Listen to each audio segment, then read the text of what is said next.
Have you watched the previous episode's video? Welcome to the story of this episode. Chapter 27. The Setbacks in Searching for the Spiritual Power Core. After the intense battle with the out-of-control spiritual power monsters, Sumu, dragging his tired body, found a relatively safe and secluded corner and slowly sat down. He knew that in this castle full of unknowns and dangers, it was crucial to maintain the best condition. So he immediately circulated his spiritual power to start recovering his physical strength. As the spiritual power flowed slowly in his body, he gradually felt his strength returning bit by bit, and the sense of fatigue was gradually lessening. After a period of recovery, Sumu finally stood up, cheered himself up, and continued to explore the trace of the spiritual power core towards the depths of the castle. The corridors of the castle were like a huge and complex maze, intricate and winding. The glowing crystals inlaid on the walls emitted a faint and unstable light, barely illuminating the way ahead. The light and shadow flickered on the walls as if countless strange ghosts were dancing. Relying on a vague sense and the general guidance of the guardian, Sumu groped forward in this maze-like corridor. Along the way, he noticed that the runes on the walls were getting dimmer. The originally bright runes now only had a faint flicker, as if indicating that the damage to the spiritual power core was deepening, and at the same time, it also foretold that he was getting closer to the target. It was like groping in the dark. Although the future was full of unknowns, that faint clue made him firmly believe that he was moving in the right direction. After walking for an unknown amount of time, Sumu finally came to a huge and empty hall. The floor of the hall was paved with smooth, mirror-like black stones, which reflected Sumu's slightly tired figure. There were some huge spiritual power crystals placed around. These crystals emitted a faint and unstable light, which flickered on and off, as if it could go out at any time. At the end of the hall, there was a door emitting a strange red light, on which Sumu's vigilant face was reflected. Sumu could feel that the clue to the spiritual power core was likely behind the door. A strong intuition drove him to walk towards that door.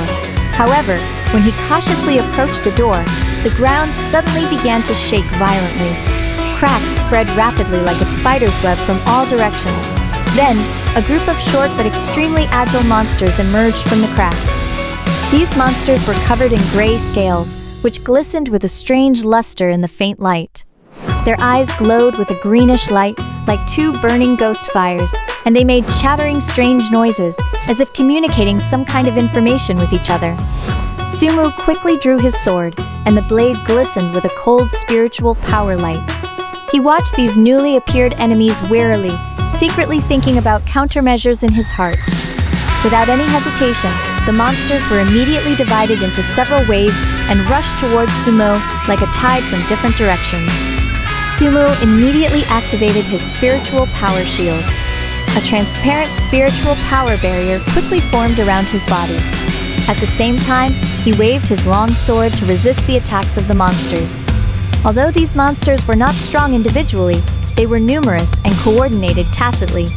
They shuttled around Sumu like black lightning, constantly looking for opportunities to break through his defense line, putting huge pressure on Sumu. During the battle, Sumu found that these monsters seemed to have a certain resistance to his reverse, time spiritual power. Whenever he used the reverse, time spiritual power to slow down the time flow rate around him, the monsters could always adapt quickly in a strange way and continue to maintain their attack rhythm. This gave Sumu a headache. He realized that he could no longer rely solely on the reverse, time spiritual power to deal with them, and must change his tactics. So, he began to rely on his solid swordsmanship and precise control of spiritual power to deal with the attacks of the monsters. His long sword danced among the group of monsters. Every wave of the sword brought up a glow of spiritual power, and he engaged in a fierce, close combat with the monsters. Sumu took advantage of the gap in the monsters' attacks and suddenly rushed towards one wave of the monsters. His long sword waved quickly, and in an instant, several monsters were killed. But when the other monsters saw this, they pounced even more frantically, trying to overwhelm Sumu. Sumu dashed left and right in the group of monsters, but still got several wounds scratched by the monster's claws. Dark red blood flowed down along the wounds, staining his clothes.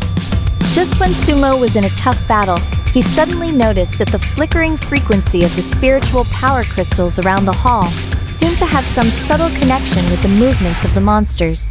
His heart stirred, and he guessed that perhaps he could use these crystals to disrupt the monster's attack rhythm. While fending off the attacks of the monsters, Sumo approached the nearest spiritual power crystal. A monster sensed his intention and suddenly jumped up, biting towards Sumo's throat. Sumo sidestepped and at the same time waved his long sword, knocking the monster away. He then came to the side of the spiritual power crystal and circulated his spiritual power, injecting it into the crystal. The spiritual power crystal shone brightly and emitted a strong fluctuation. This fluctuation seemed to disrupt some kind of connection among the monsters, and their movements became sluggish and chaotic. Seizing this opportunity, Sumo launched a more powerful attack. Centering around the spiritual power crystal, he released circles of spiritual power sword ki, repelling the approaching monsters one by one. Taking advantage of the chaos of the monsters, Sumo rushed towards the red door at the end of the hall. However, just as he was about to reach the red door, a slightly larger monster jumped down from the adjacent wall like a black ghost, blocking his way.